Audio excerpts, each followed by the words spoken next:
Hello friends, स्वागत है आपका अपने यूट्यूब चैनल एसएससी हवलदार में। आशा करता हूँ आप सभी अपने घर पर स्वस्थ होंगे और अपने आगे की तैयारी अच्छे से कर रहे होंगे भाई। तो भाई जैसा कि आप सभी को पता है, एसएससी ने एसएससी एमटीएस और हवलदार 2025 का रिजल्ट पीईटी पीएसटी के लिए डिक्लेयर कर दिया था 3 तारीख में। तो जिस भी भाई ने अभी तक ये रिजल्ट चेक नहीं किया है, वो एसएससी की साइट पर जाकर चेक कर सकता है अपना। एसएससी की साइट है हमारी ssc.gov.in और वहाँ से आप रिजल्ट सेक्शन में जाके सीधे रिजल्ट अपना डाउनलोड कर सकते हो। और दूसरा तरीका है आप सरकारी नौकरी रिज़ल्ट पर जाकर अपना रिज़ल्ट निकाल सकते हो, वहाँ से भी आपका रिज़ल्ट डाउनलोड हो जाएगा। तो उसमें आप कट ऑफ और आपकी जो नेम लिस्ट होती है, अलग-अलग होती है। जो कट ऑफ होती है, वो राइट अप के फॉर्म में मिलती है हमें और जो हमारी लिस्ट होती है, जिसमें हमारे नेम होते हैं और जो अब की बार जो लिस्ट निकाली है इन्होंने, 3 लिस्ट निकाली हैं, जिसमें आपकी एक तो जो सिलेक्टेड कैंडिडेट्स हैं, दूसरे हमारे जो बच्चे हैं, वो माल प्रैक्टिसेज़ वाले हैं और तीसरे जो हैं वो हमारे डी-बीएड वाले बच्चे हैं जिनको आउट की कर दिया गया है ऑलरेडी। माल प्रैक्टिसेज़ वाले में अभी चेकिंग होगी तो उनका बाद में रिज़ल्ट हमारा फाइनलाइज़ करके निकालेगी एसएससी। तो आज हम इस वीडियो में बेसिकली बात करने वाले हैं भाई, जो बच्चों के मेरे पास कुछ डाउट्स आए हैं कमेंट्स में रिज़ल्ट आने के बाद में। तो उन पर हम आज चर्चा करेंगे इस वीडियो में। तो सबसे पहला जो रिपीटेड कमेंट है उसको मैं आपको बता देता हूँ। सबसे पहला जो कमेंट आया है वो आया बच्चों का कि सर मेरे नंबर 142 थे, 45 थे या फिर 137 थे, 138 थे, लेकिन फिर भी हमारा सिलेक्शन इसमें पीईटी, पीएसटी के लिए नहीं हुआ है हवलदार के लिए। तो इसका क्या कारण रहा है? और क्यों हमारे नंबर ज़्यादा होने के बाद भी हमारा इसमें सिलेक्शन नहीं हो पाया है?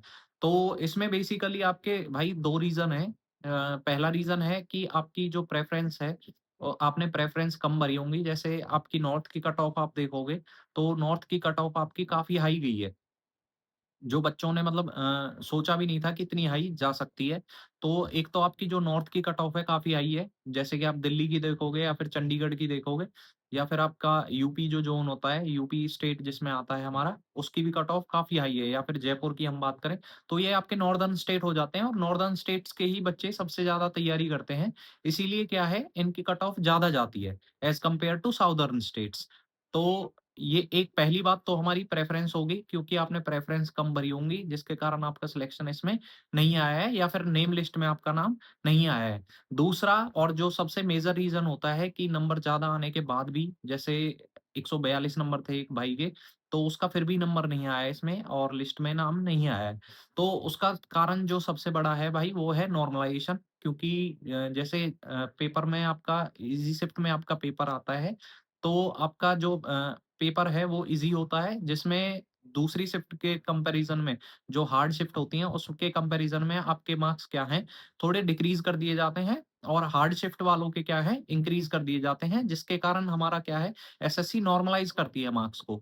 तो जैसे एक भाई का कल ही कमेंट आया और उस मतलब वो काफ़ी परेशान था भाई, तो इसीलिए मैं उसका एग्ज़ाम्पल ले रहा हूँ। उसके 142 मार्क्स थे और वो मतलब उसका कॉल भी आई मेरे पास इंस्टाग्राम पे, तो उसने काफ़ी देर बात की, तो भाई उसमें अब ना तो मैं ही कुछ कर सकता हूँ, ना आप खुद कुछ कर सकते हो। ये एसएससी के हाथ में होता है जो नॉर्मलाइज़ेशन होता है, तो इसको एसएससी ही कंडक्ट कराती है। तो उसमें अब कुछ नहीं कर सकते हम क्योंकि भाई पढ़ाई करी उसके बाद ही स्कोर 142 आता है, बिना पढ़ाई करे तो 142 आने से रहा। तो वो वही फिर किस्मत के ऊपर आ जाती है बात, कि भाई किस्मत में नहीं था तो ये नहीं हुआ। अब आप अभी आगे के लिए अपना वेट कर सकते हैं। थोड़े बहुत दिन में 10-12 दिन में आपका स्कोर कार्ड जो है वो रिलीज़ कर दिया जाएगा। उसमें आपको आपके मार्क्स पता चल जाएँगे कि नॉर्मलाइज़्ड मार्क्स आपके कितने आए हैं और रॉ मार्क्स का तो आपको पता ही चल गया है आंसर की आने के बाद में। तो इसमें आपके 2 रीज़न होते हैं ज़्यादा मार्क्स आने के बाद भी नंबर नहीं आना। एक तो आपका प्रेफ़रेंस सिलेक्ट करना, दूसरा आपका नॉर्मलाइज़ेशन का। तो प्रेफ़रेंस वाला तो आपको सभी को पता चल गया होगा जैसे जिनके 120, 130 मार्क्स होंगे और उन्होंने साउदर्न स्टेट्स की अपनी प्रेफ़रेंस नहीं दी होंगी, तो उनका भाई सिलेक्शन नहीं हुआ होगा क्योंकि साउदर्न की कम गई है, नॉर्थ की थोड़ी ज़्यादा गई है कट ऑफ। तो पहला जो कमेंट था आई थिंक ये सबकी समझ में आ गया होगा। इसमें भाई नॉर्मलाइज़ेशन सबसे मेजर रोल प्ले करता है, जो ज़्यादा मार्क्स आने के बाद भी आपका सिलेक्शन नहीं होता। रॉ मार्क्स की मैं बात कर रहा हूँ क्योंकि नॉर्मलाइज़्ड आप देखोगे मार्क्स आपके कम मिलेंगे आपको as compare to cut off जो आपकी कट ऑफ रही होगी इसमें।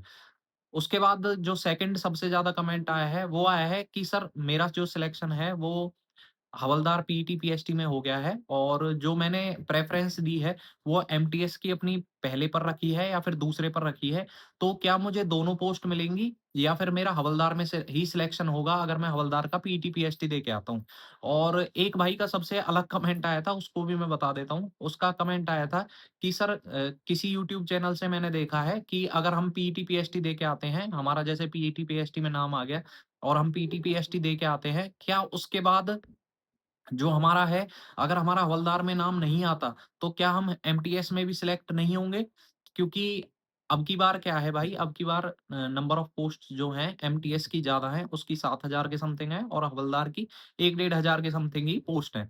तो नॉर्मल सी बात है, इस बार जो कट ऑफ हाई जानी है, वो हवलदार की हाई जानी है और एमटीएस की थोड़ी लो जाएगी इस बार, क्योंकि नंबर ऑफ पोस्ट्स का काफ़ी डिफरेंस है इन दोनों में। तो मैं आपके डाउट्स क्लियर करता हूँ इसमें। पहली बात तो अगर आप एमटीएस का आपने प्रेफ़रेंस भर रखी है और आप हवलदार का भी पीईटी, पीएसटी दे के आते हो, तो आपने जिसकी भी प्रेफ़रेंस पहले पर भरी होगी, यानी कि मान लो जैसे पहली प्रेफ़रेंस आपने एमटीएस की भरी और आपके मार्क्स ज़्यादा हैं उसकी कट ऑफ से, तो आपको भाई जो आपकी पहली प्रेफ़रेंस होगी वही आपको मिल जाएगी, चाहे आपने पीईटी, पीएसटी दिया है, चाहे नहीं दिया। क्योंकि एमटीएस के लिए इसमें कोई वो नहीं है ना, जैसे अगर मैं पहले की बात करूँ, पहले हमारे में डिस्क्रिप्टिव होता था, जब तक 2022 तक। यानी कि जो हमारा पेपर था उसमें 2 पेपर हुए थे। पहला पेपर सीबीटी 1 हुआ था और दूसरा जो पेपर हुआ था वो डिस्क्रिप्टिव हुआ था। तो उसमें भाई हमें क्या करना पड़ता था, पहला पेपर जो हमारा होता था उसके मार्क्स ऐड होते थे, लेकिन जो सेकंड पेपर होता था जिसे हम डिस्क्रिप्टिव बोलते हैं, वो क्वालीफाइंग होता था, तो उसमें हमें क्वालीफाई करना ही करना होता है। जैसे अब क्या है, हवलदार के लिए पीटी, पीएसटी है, तो वो क्वालीफाई करना होता है। तो ऐसे ही उसमें डिस्क्रिप्टिव में भी हमें क्वालीफाई करना होता था। लेकिन अब ये डिस्क्रिप्टिव हटा दिया है उसमें, तो आपका एक सिंगल पेपर है एमटीएस के लिए, तो अगर आप इसमें अपना स्कोर अच्छा रखते हो, तो आपका सीधे सिलेक्शन एक ही पेपर से हो जाता है अब।